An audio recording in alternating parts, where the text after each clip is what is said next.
নাই কেন পরে কে চলতেছে সে যে বিয়ে করছে আরেক জায়গায় ওটা ডকুমেন্টস দেখাইতে বলেন।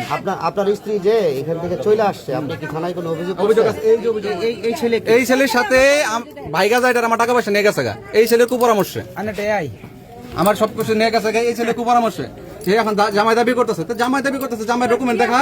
আপনার ছেলে কোথায় এখন? আমার ছেলে তো আমার কাছে, আমার ছেলেকে তো ওই শুরু থেকে ভালাই ভালাই জায়গা, এই জন্যই তো আমি বিয়ে করছি। তারপরে কি আপনারা বিয়ে করছিলেন? হ্যাঁ, ডিভোর্সের পরে বিয়ে করছি। আমাদের সন্তানের বয়স এখন 1.5 বছর, রানিং সংসার চলতেছে। এবং এটা বড় কথা না, তার সাথে আমি 1 সপ্তাহ আগেও থাকছি, 1 সপ্তাহ আগেও থাকছি। কতদিন আগে ডিভোর্স দিয়েছেন আপনার স্বামীকে?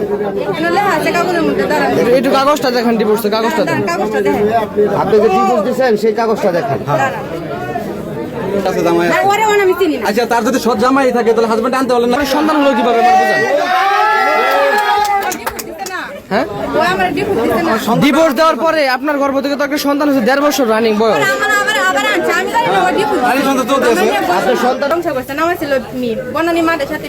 আমি দেওয়ার পরে বসুনের আইসা পুলিশ নিয়ে আইসে বাড়িতে, হ্যাঁ আমরা বিয়ে করছি। পরে এনো কি দামে লইছে আমার সাথে। আপনি কতদিন ছিলেন তার সংসারে? 3 বছর। 3 বছর।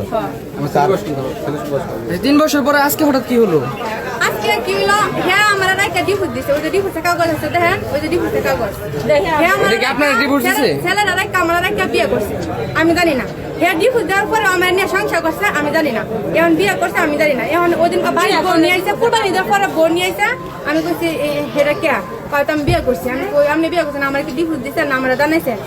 আমার তোরা যে ডিভোর্স দিচ্ছি দেখ, ডিভোর্সের কাগজ দেখ, আর আমি বিয়ে করছি বউ দেখ।